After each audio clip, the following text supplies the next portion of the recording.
ինձ թվում է, որ իմ հոգին Սյունիքում է ապրում եւ դրա համար միշտ Տաթևի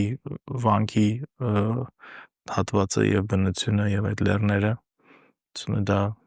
իմ էությունն է, հա։ Եվ նաեւ դա իհարկե ինձ էլ է վերալիցքավորում որպես անձ շատ դա մեծ եռանդ է տալիս։ Խոնարհված վանքերն էլ միտք կար միգուցե այնտեղ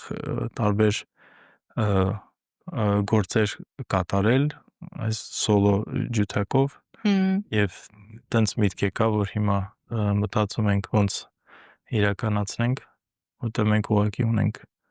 հրաշալի տեղեր եւ բացի հրաշալի եւ գեղեցիկ լինելով իրանք շատ ոգևոր են, համենայն դեպս իմ վրա իրանք շատ ուժեղ ազդեցություն ունեն եւ դրանով էլ ես ճիշտն ասած զգում եմ այդ կապը իմ երկրի հետ եւ իմ հողի հետ եւ փորձենք զարգացնել այդ